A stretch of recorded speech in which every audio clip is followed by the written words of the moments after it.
Hola cineadaptados, ¿cómo están? Espero que súper bien. Como ya habrán leído en el título, hoy estaremos resumiendo, analizando y asustándonos con la película La Niebla. ¡Vamos! La historia comienza una noche en casa de David Drayton, junto con su esposa Steph e hijo Billy, donde una tormenta hace caer un árbol en su propiedad. Al día siguiente, al quedarse sin energía y con parte de la casa destrozada, David decide ir al supermercado por suministros y Billy lo acompaña. Ambos se van en la camioneta de David, dejando a su esposa en casa mientras ven una niebla extraña acercarse desde el río. Al llegar al supermercado se encuentran que muchos pobladores y unos cuantos militares estaban haciendo lo mismo debido a la tormenta y al corte de energía. Mientras hacen sus compras, un hombre con sangre saliendo de su nariz irrumpe en la tienda gritando que había algo en la niebla que se había llevado a John Lee, un vecino de él. En ese momento podemos ver como toda la fachada del supermercado, que era de cristal, se opaca con esa espesa niebla que empieza a avanzar por toda la zona. A la par, podemos ver un hombre que intenta llegar a su auto y que una vez es alcanzado por la niebla, grita por algún motivo desconocido. Todos en la propiedad se asustan y cierran las puertas, quedando atrapados. En ese momento, una mujer busca ayuda para salir y buscar a sus hijos pequeños, quienes están solos en su casa. Sin embargo, nadie se atreve a salir. Ella los manda al diablo y sale sola a la espesa niebla. Pasa un tiempo y ninguno de los compradores se atreve a salir. David, en ese momento, escucha algo en el almacén y decide ir a investigar. Al ir a investigar, descubre que el generador estaba fallando. Luego de reunir a algunos trabajadores del lugar, deciden, en contra de la voluntad de David, mandar a un joven cajero a investigar qué era lo que obstruía la salida del generador. Abren la puerta de la bodega y sin previo aviso, un tentáculo gigante entra desde la pesada niebla atrapando al joven. David logra tomarlo de los brazos, evitando que se lo lleve.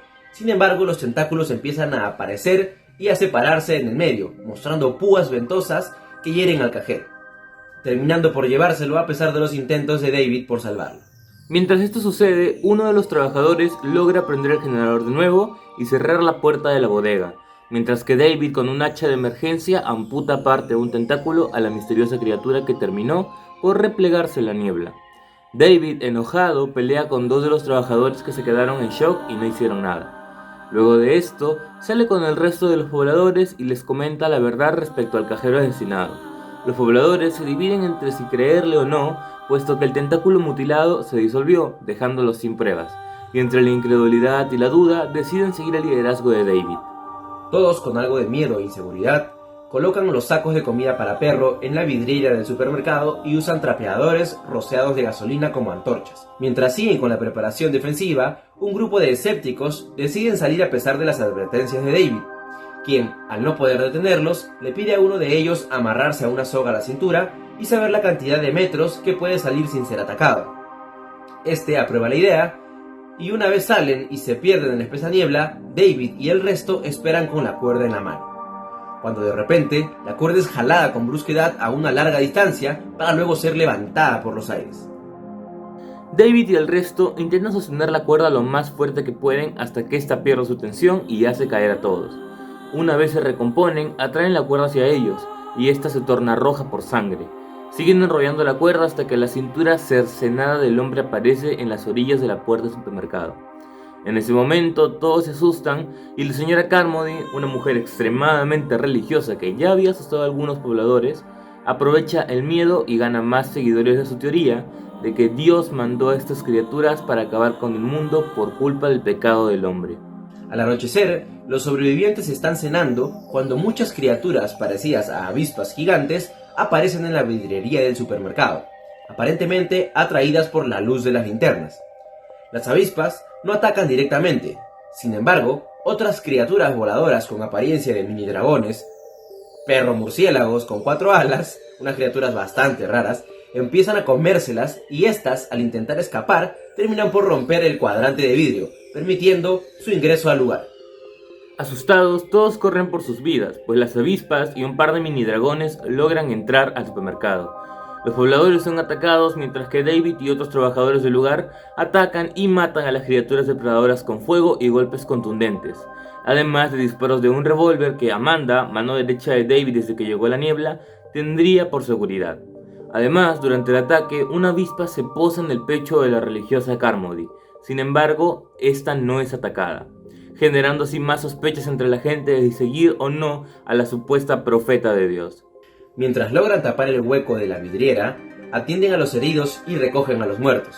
David idea un plan para salvar a los heridos, salir a la farmacia cercana, conseguir medicamentos para la tienda, luego tomar su camioneta y manejar junto a su hijo y 6 personas más lo más lejos posible de la niebla. David le explica el plan a todos los sobrevivientes y la señora Carmody se opone, hablando en contra de ellos, convenciendo a muchos más que salir atraerá a más criaturas. Sin embargo, el problema no llega a mayores gracias a la intervención de una maravillosa ancianita llamada Irene. David y 8 personas más, entre ellos Irene, quien claramente no le tiene miedo a nada, salen armados como pueden a la niebla y se dirigen sin visión hacia la farmacia también infestada de ella. Comienzan a tomar antibióticos y medicamentos cuando se percatan que los hombres que antes salieron se encuentran en las paredes, pegados con telaraña y con huevos de araña saliendo de ellos, provocándoles una tortuosa muerte, a la par que son atacados por arañas enormes con telaraña ácida. David, Irene y el resto salen como pueden de la farmacia y corren hacia el supermercado, muriendo en el camino 2 de ellos. Poco después de llegar, David se duerme del cansancio y al despertar ve que la señora Carmody ya ha convencido a casi todos los pobladores de que la niebla es verdadera voluntad de Dios. Ante esto, David y su grupo planean escapar en su auto, pero antes quieren investigar qué es la niebla y le pregunta a uno de los militares acerca de esto. Carmody se entera de esto y lo expone frente a todos, donde el militar explica que los científicos habrían creado un portal o algo parecido a través del proyecto Flecha. Este portal abriría una ventana a otras dimensiones. Carmody escucha esto y empieza a predicar usando el miedo de todos para hacerles creer que todo es culpa del militar, quien es apuñalado por los sobrevivientes y expulsado a la niebla, donde ante la vista de todos es atrapado por una especie de mantis gigante. Carmody dice: La bestia nos dejará en paz esta noche. Mañana tendremos que esperar y ver. Pasa la noche y al amanecer el grupo de David decide escapar mientras el resto de las personas duermen, pero son detenidos por la señora Carmody, quien despierta a todos y los pone en contra de ellos, echándoles la culpa de la niebla, iniciando una pelea para quedarse con el hijo de David, Billy. En medio de la pelea, el cogerente de la tienda, Ollie, integrante del grupo de David, toma el arma de Amanda y le dispara 2 veces a la señora Carmody, terminando con ella de una vez por todas. El grupo de David sale del supermercado y son atacados por la mantis gigante y las arañas de la farmacia, quedando solo David, Amanda, Billy, la ancianita Irene y el anciano Dan, que entró advirtiendo de la niebla. Dentro de la camioneta de David, estos se dirigen a casa de los Drayton, buscando a la esposa de David, pero es encontrada muerta colgada en la telaraña. Luego se nos muestra cómo el grupo avanza por la ciudad llena de niebla con gente asesinada por las criaturas. El grupo avanza tanto como puede por la carretera, pero se quedan sin combustible. David, Amanda, Irene y Dan, sabiendo el destino que les espera en la niebla, plantean el suicidarse con el revólver que tiene Amanda, que solo tiene 4 balas. En mutuo acuerdo, David toma el revólver y mata a todos, primero tomando la vida de su hijo Billy, que estaba dormido. David grita de dolor y angustia y buscando matarse sale a la niebla. Sin embargo, segundos después de salir pasa un tanque militar seguido por caravanas llenas de pobladores y muchísimos militares, a la par que la niebla a su alrededor se disipa y se ve en una caravana a la mujer del inicio con sus hijos sanos y salvos. Y la película termina así, con este final fuerte e impactante de David, gritando en estado de shock al haber perdido a su familia y amigos tan cerca de la salvación. Ahora sí, vayamos con el análisis.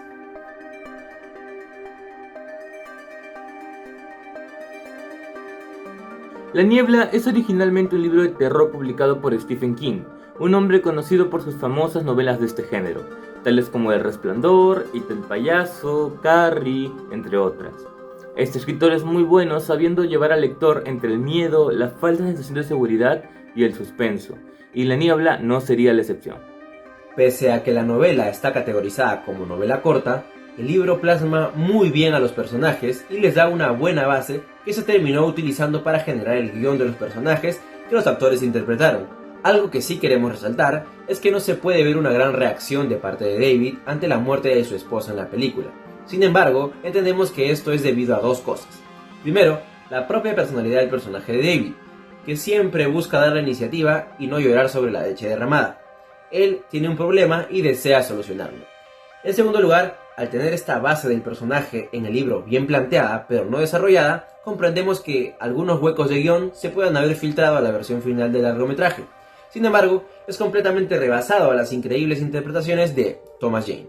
Hablando un poco más del estilo del libro y la película, algo recurrente en los trabajos de Stephen King es usar lo cotidiano como canal para llegar al terror, pues este escritor genera ambientes realmente tensos en los lugares más normales que las personas consideramos seguros, como una escuela en Carrie, una casa en Misery, un hotel promedio en El Resplandor o, como en este caso, un supermercado en La Niebla. El film de La Niebla está lleno de referencias y lecciones con detalles pequeños pero significativos. Uno de estos es la mujer del inicio, que al notar el peligro que la niebla representa, pide ayuda para poner en resguardo a sus hijos, mas nadie sale a ayudar. Esta misma mujer aparece al final sana y salva con su familia.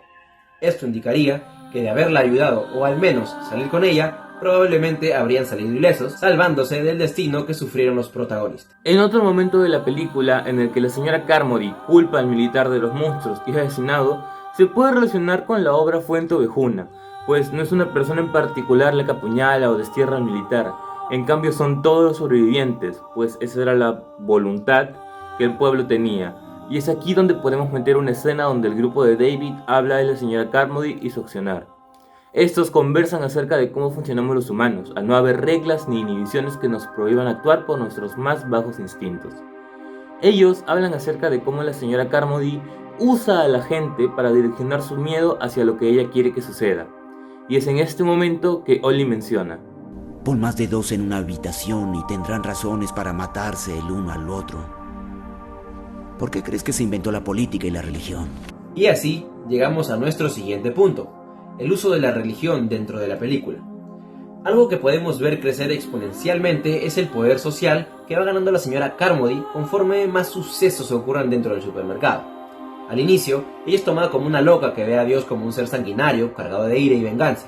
Sin embargo, al acertar en el ataque nocturno, más personas se unen a ella, y aún más al ver que una de las avispas se posa en ella, mas no la hiere. Se nos muestra la ingeniería social detrás del miedo a lo desconocido. Las personas intentamos buscarle una razón lógica a lo que nos sucede, y al no encontrarlas, entramos en pánico, que al ser irracional y colectivo, puede hacer que la persona más cuerda cometa actos indeseables. Si bien en este caso se usa la religión de la señora Carmody como catalizador, podría haber sido cualquier persona la que tomara el poder del pueblo y usar su miedo a su favor, así como David lo hizo para proteger al resto, aunque él lo fue perdiendo acorde más problemas surgieron. Somos humanos, así funcionamos, nos guste o no, solemos buscar un líder al que seguir si sus argumentos son lo suficientemente convincentes. Y en este caso, la señora Carmody es el perfecto ejemplo de lo que podemos llegar a ser en la situación, tiempo y lugar precisos. Volviendo un poco más a la comparativa, creemos que el equipo de producción tomó decisiones acertadas respecto a los cambios del libro, puesto que, por ejemplo, la escena del ataque nocturno de los mini-dragones y las avispas en el libro es mucho menos caótico, además de no suceder el encuentro entre la avispa y la señora Carmody. El que estas escenas se hayan planteado con un ritmo tan irregular y confuso logra transmitirle al espectador la desesperación real que sentirían en el papel de los sobrevivientes. El miedo a lo desconocido es mucho más poderoso de lo que creemos. Podemos temerle a lo que asusta, pero a la par podemos entenderlo y saber cómo vencerlo. Es lo que separa un miedo común con una fobia incontrolable. Sin embargo, no es igual con lo desconocido. Este es un elemento importante que tanto Stephen King como otros autores usan a su favor. Uno de estos sería H.P. Lovecraft, un escritor que crearía criaturas míticas aterradoras, tales como Cthulhu.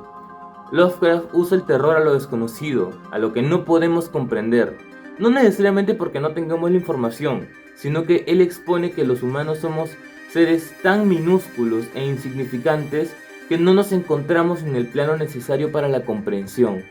Esto vendría a ser el horror cósmico. Cerrando un poco más todo este aspecto súper enrevesado, hablemos de algo más concreto, las criaturas. En el libro no se menciona mucho respecto al origen de estas o de la niebla. Sin embargo, en la película explican que es por el proyecto Flecha, un proyecto impulsado por el gobierno que habría abierto un portal a otra dimensión. Las criaturas que habrían salido de este portal son bastante originales y casi todas siguen una misma línea evolutiva. Vemos algunas que son de aspecto insectoide y siguen una cadena alimenticia. Por ejemplo, en una primera instancia los mini dragones solo buscaban atacar a las avispas, dando a entender que serían su depredador natural. Esto, queramos o no, le da más veracidad a la película y al contexto en el que nos plantea. No sabemos de dónde vienen, pero podemos suponer que se rigen a las leyes naturales de la evolución. Desde aquí, tenemos una teoría personal. Creemos que la niebla sería el medio por el cual ambas dimensiones, la de las criaturas y la nuestra, se mezclarían, y que al cerrar el portal, los militares lograron disipar este limbo raro entre dos mundos. De igual forma, queremos resaltar una teoría que aparece únicamente en el libro y es planteada por los protagonistas. Estos creen que las criaturas de la niebla son ciegas, pues esta atmósfera tan densa no les dejaría desarrollar una vista muy precisa, guiándose en su mayoría por el olor o ecolocalización, por lo que los sobrevivientes se esconden usando prendas largas o cubriéndose de líquidos que disipen su olor a humano. Ya acercándonos al final del video, pasemos al otro punto importante y lo que hace opinar a muchos que la película es mejor que el libro, opinión que la verdad yo también comparto. El final de la niebla, ya que este es realmente distinto entre los dos productos. En el libro, David y su grupo logran escapar del supermercado de la misma manera, asesinando antes a la señora Carmody. La única variación de esto sería la cantidad y quienes sobreviven al recorrido a la camioneta de David, aunque los principales, Amanda, Billy y el propio David, sí llegan a escapar. Una vez llegan a la carretera, a pesar de los intentos de David, no se arriesgan en buscar a Steph, su esposa, y deciden seguir avanzando hasta una cabaña, en donde pasan la noche. Ahí David encuentra una radio y logra entender la palabra Connecticut, en medio de una transmisión entrecortada, cosa que le da ánimos de seguir hacia su futuro incierto. Y así termina el libro, sin dejarnos muy en claro si es que David y su hijo sobrevivirán o si es que la niebla se ha expandido al resto del mundo. Como podrán darse cuenta, es un final muy distinto al de la película, aunque creemos que tomaron la decisión correcta, pues al final del film es mucho más trágico y fuerte para el espectador, a pesar de ser esperanzador para el resto de la población. Nos deja helados al ver que, a pesar de todo el esfuerzo de David y su equipo, no pudieron salvarse, y con el pensamiento penetrante de que si hubieran esperado solo 5 minutos más, todos habrían sobrevivido. La niebla es una película fantástica, que a nuestro parecer superó su contenido original en muchos aspectos y adaptó el resto de forma sobresaliente. Por esto y más le damos un 10 de 10 más una estrellita, por todo el esfuerzo y el gran impacto que generó en todos los que vimos la película. Y eso fue todo por el video de hoy sin adaptados, esperamos que les haya encantado, y como siempre no se olviden de comentarnos acerca de la siguiente adaptación que quieren que hagamos, y recuerden seguirnos en todas nuestras redes sociales, donde nos encontrarán como Sin Adaptados. Los queremos y hasta la próxima.